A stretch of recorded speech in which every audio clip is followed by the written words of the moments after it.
purpose, that purpose of the book? So in fact, on Wednesday, we were launching at Biblionef, and it's already, I'm telling this story because I think it was just so, it demonstrates what you're asking. So someone was telling us they work at a literacy foundation, and they do libraries, and so they were telling us about some of the work that they were doing, and one of the books that they were talking to a young group of girls about was Michelle Obama's book, because Michelle Obama's book's been converted into a children's book as well, a version of.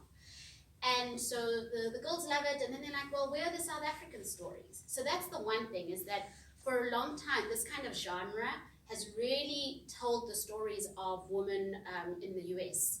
And so for us, I think it's probably quite a first in that sense. We had the A to Z book a few years ago, but in terms of just the substantial information that we have, is to say there are also women heroes here. We don't have to look to the north all the time to get heroes, and that our heroes were rural girls just like us, were township girls just like us, had parents who were as strict or as, so there's a familiarity, because we try to tell the story of Charlotte McLeod, for example, and the relationship that she had with her parents, and how she even ends up going abroad and singing in a choir and studying at Wilberforce University. There's something familiar there. There's something familiar about saying Charlotte McLeod is born in the Eastern Cape. Mina Soga's born in the Eastern Cape. Madosini has a clan name just like me. And so there's a, I can see myself here.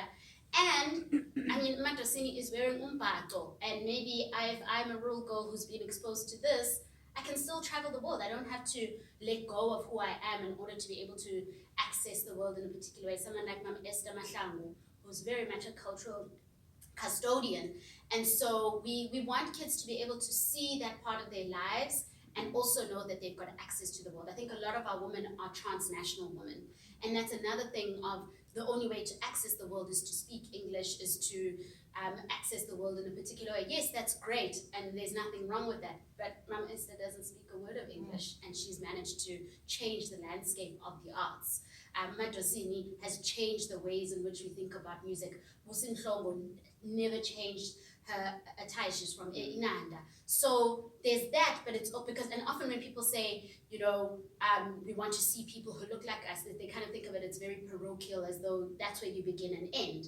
But it's to say, no, you can begin there and then see the world from that perspective, and that you've still got access from the world, even if you're from a small little place like Inanda or Gugunglobana or whatever the case is. Someone like Umamo or Princess Makoko, people would come from all over the world to just come listen to her play Ugubu, you know. So there's this interesting dynamic for me about how we think about exposure. And so that was part of the purpose. The other purpose, as you said, is the language and literacy issue. We want it to be in as many languages as possible. We want our children to be multilingual and to see different kinds of knowledges in different kinds of languages. But we also want parents and teachers to talk about these stories with their children. And I think my hope is for a young person to pick this book up, go sit with an elder in their community or a guardian or a grandmother and hear about their lives. And maybe that would be the gateway to get into the story of, well, Granny, if this person was born in 1920, you were born in 1930. I think Granny's born in 1930, are still alive.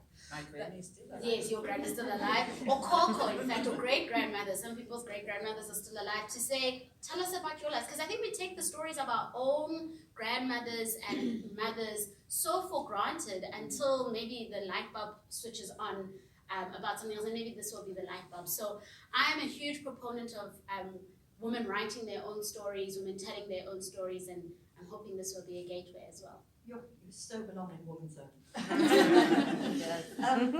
You know, granny stories. I think this is really interesting, and I might be playing devil's advocate here a little bit, but the other day I was in Kailicha and I was talking to a woman who was a teacher, and she's in her 70s now, and she says, but oh, I'm so glad I'm not a teacher anymore, because the kids come with knives and they come with backchat, and it's a nightmare. And I'm thinking that the aspirations of young women now are quite different. I mean, they may see teaching as a noble profession. They may want to be a web designer. And in terms of influences, they may count how many Facebook followers or Instagram followers they've got. So, you know, we're crossing boundaries here. I mean, obviously you took that into account, but how do you deal with that? Well, I think it's okay for all of us to realize that we inhabit different identities.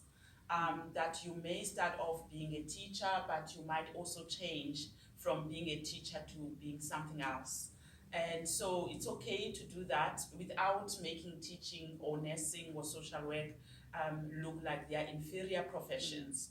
And I think because of the system of education that we've had that has produced over the years poor results in schooling, this has had an impact on people saying, I don't want to do teaching because it's seen as a low job. Now to become a high-profile person, you need to become an engineer, you need to become a doctor. But I think that it all starts with the teacher in the classroom. And it's so heartwarming now to see at UCT that there's incoming new teachers, people who said, we want to become teachers. Because in my time, we were a minority in doing the BPRIM Ed. When I started at UCT, I think I was one of the 6 students doing education who were black.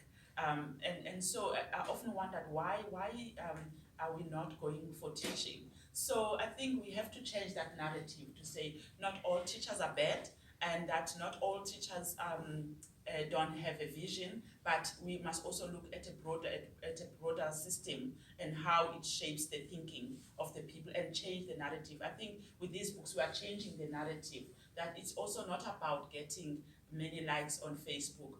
And actually you will get those likes on Facebook if you do innovative work, because I've seen that there are women who do innovative work, whether they are doing it in African languages or in English, people appreciate the work that they do.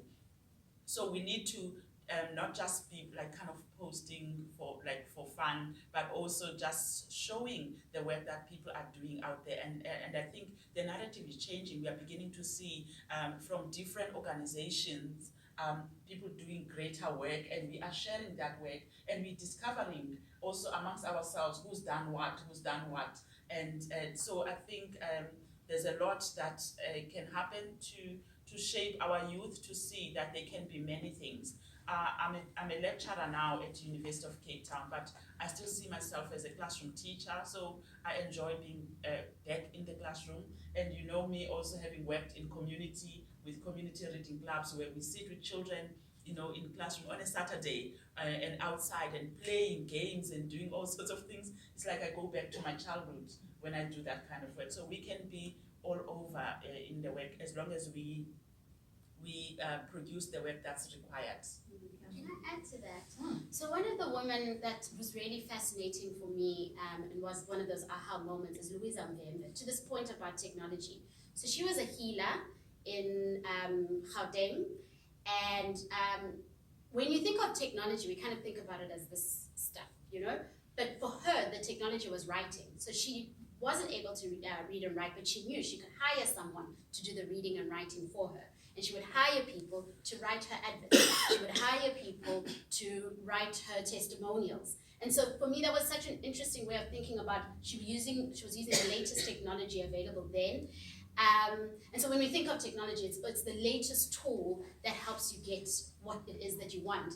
But also I think when we think of these lists, I think of them, these are the original influencers for me. They would be getting the likes and, you know, the tagging and everything right now. So I think the trick with aspirations, especially for young people right now, I think for me is we're looking for meaning. How do people find meaningful work and pursue it? I mean, these women didn't have funders. They couldn't write a Ford Foundation, but Lilian Chabalala could start Daughters of Africa with whatever it is that she had. They would go and study abroad in the 1920s and 30s. I mean, Charlotte McClager went before then. But there was this kind of go-getting attitude. And I think that's the trick for young people today, that as much as it's getting harder, and I feel the pinch as well, it's about using your networks. It's about using your friendships. I mean, the friendships that these women built and the value of those friendships that we take for granted. Because when we think about history, we think of people in silos and people doing things as individuals, but these women were doing things as networks. So I'm hoping that people will see that as there's a principle that is applied to whether we're looking for likes, whether we're looking for innovation, is that, for me, these are the original influences. Well, that's well said. And I'm just thinking Esther Mshango would have a wonderful Instagram Oh my page. word. But But you know, as you're talking again, I suppose there is no more important job than being a parent, than probably being a mother. As you know,